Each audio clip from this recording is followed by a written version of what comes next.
Quiero, con lo que vamos a conversar, sumarme hoy día a un grupo de compañeros que estamos revisando lo sucedido en el Tribunal Supremo de Elecciones con la contabilidad de los votos, y más que con la contabilidad, porque esa es solo una parte, sino con el resultado de las autoridades del Tribunal Supremo de Elecciones, magistraturas, vocerías y la presidencia misma del Tribunal Supremo de Elecciones, que por primera vez, después de las elecciones de 1953, en que funciona ya como un órgano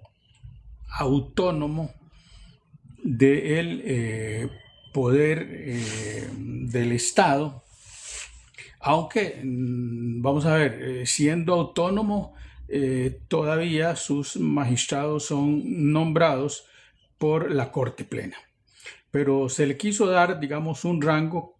Incluso se ha discutido en muchas oportunidades si debe ser un cuarto poder de la República. Entonces, como ustedes pueden entender, el sufragio, que es, digamos, la tarea fundamental del Tribunal Supremo de Elecciones, para Costa Rica es fundamental, y para cualquier democracia.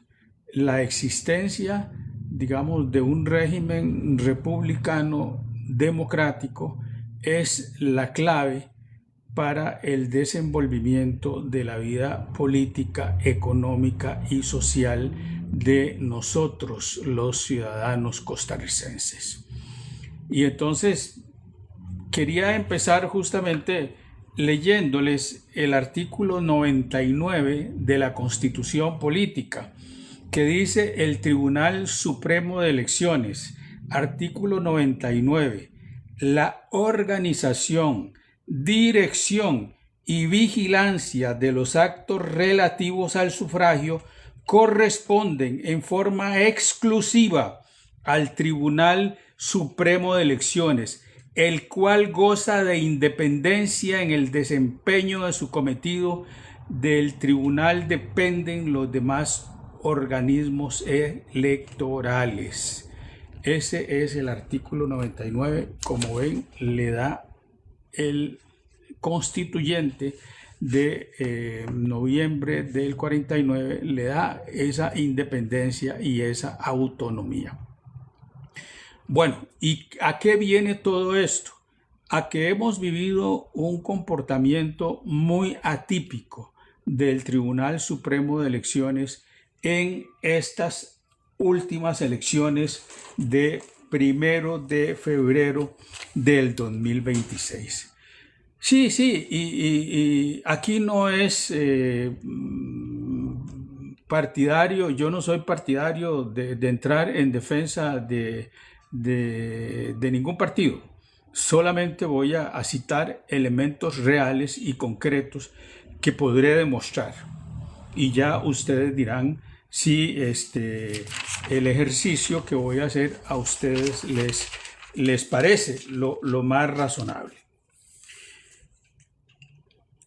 El manejo de las elecciones del 2026, como les he dicho, si hago una mirada histórica, y la puedo hacer porque soy historiador de profesión y he escrito y de hecho hay una constitución que tiene un prólogo mío, he escrito sobre toda esa época, y mi más reciente libro es sobre la guerra civil del 48, o sea, sé lo que estoy diciendo.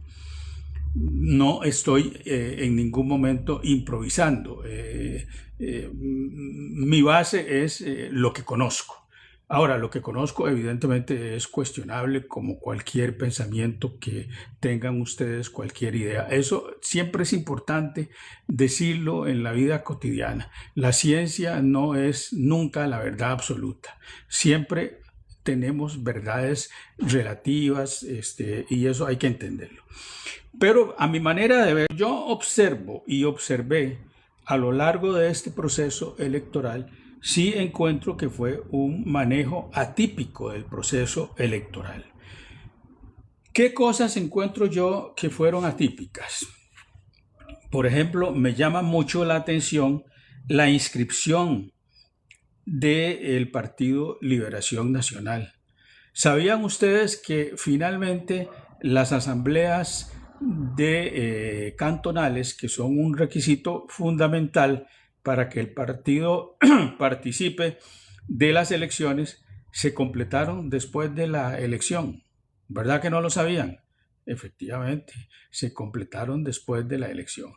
Y muy pocos meses antes pudieron completar la más difícil de las asambleas que ellos tuvieron, 10 convocatorias para reunir a la Asamblea Cantonal de San Ramón. 10 veces el Tribunal Supremo de Elecciones nombró fiscales para ir a fiscalizar y no lograron completar el quórum. Entonces, hay un hecho anormal en la inscripción del Partido Liberación Nacional. Problema del tribunal, sí. Debilidad del Partido Liberación Nacional, también. Pero los dos elementos se conjugaron. Pero ese no es el único hecho atípico.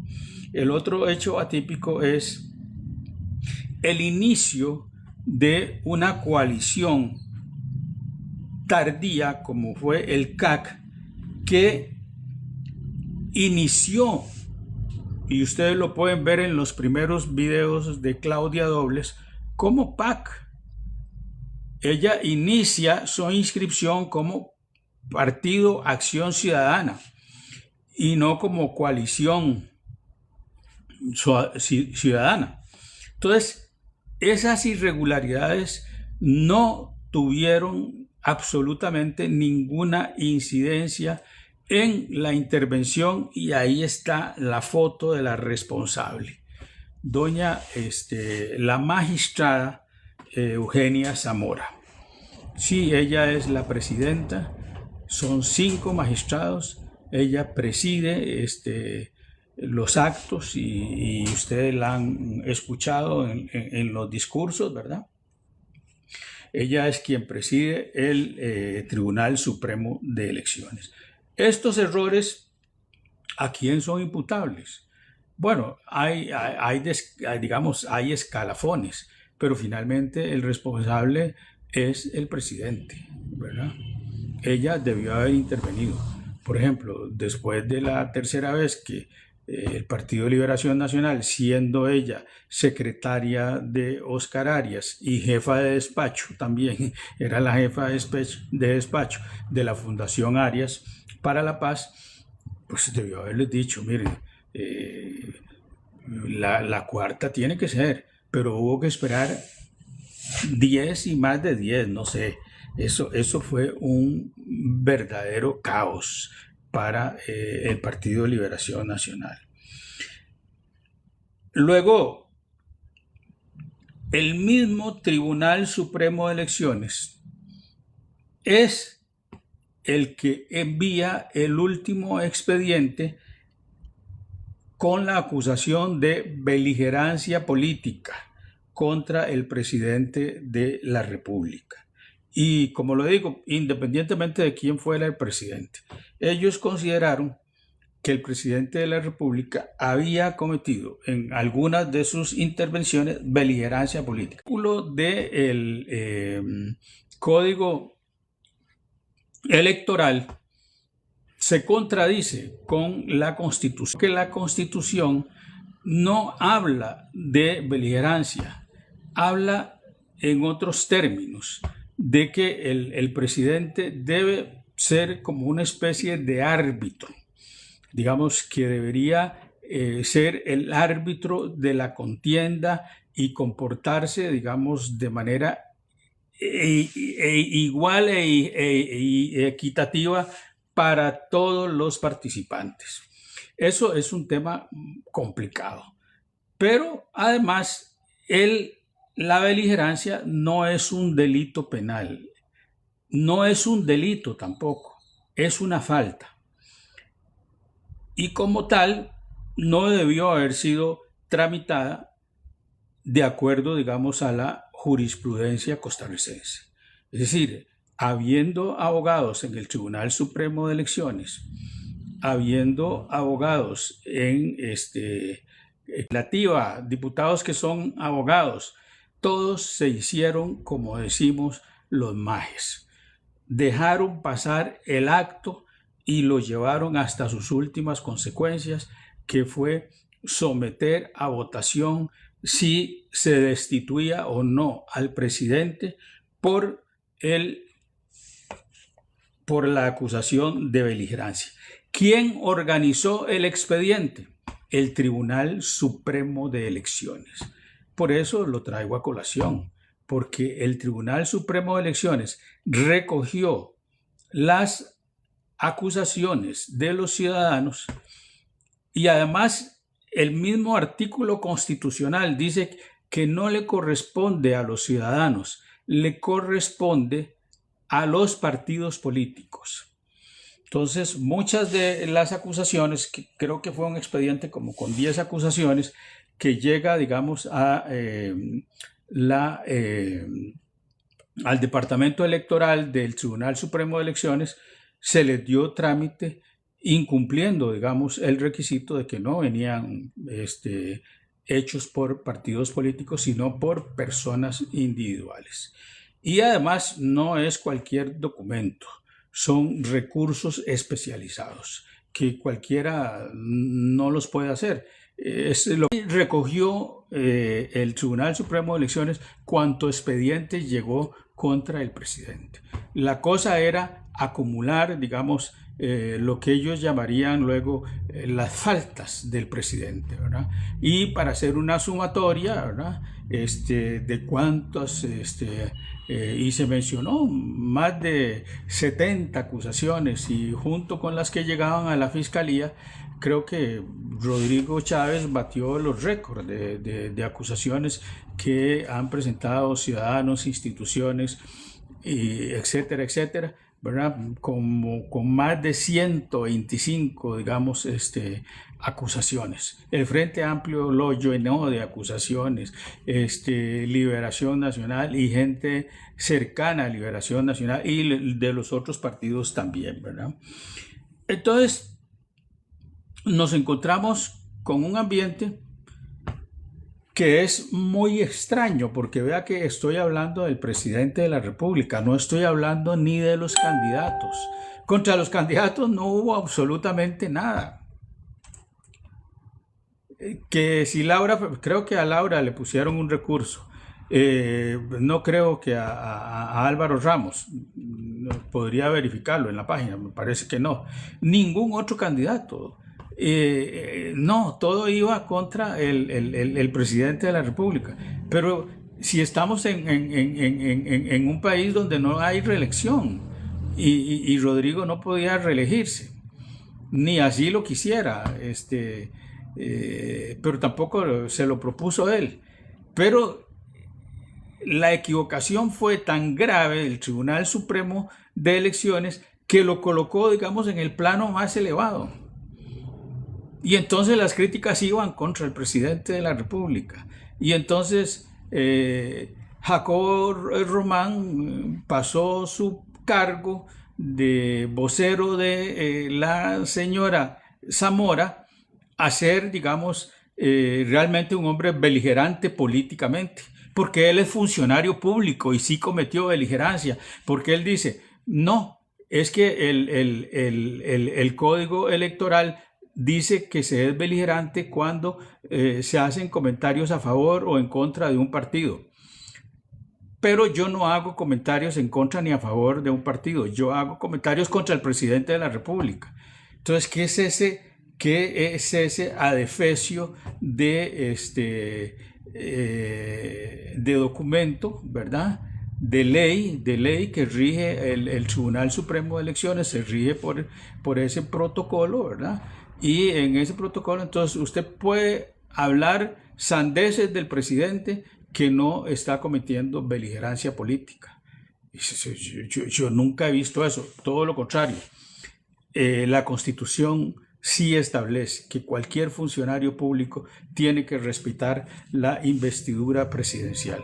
¿Por qué? Bueno, porque la Constitución también lo dice, es el presidente electo y es el presidente de todos los costarricenses. En eso, digamos, el Tribunal Supremo de Elecciones, Jacobo Román y su acompañante, el otro vocero, Cambronero, cometieron continuamente errores, digamos, de bulto en medios de comunicación y sobre todo en artículos de prensa escrita, porque sobre todo Jacobo Román fue y es columnista del periódico La Nación. Yo no tengo nada contra La Nación, ya dejé de leerla, pero no está bien que un funcionario público, porque son artículos de opinión.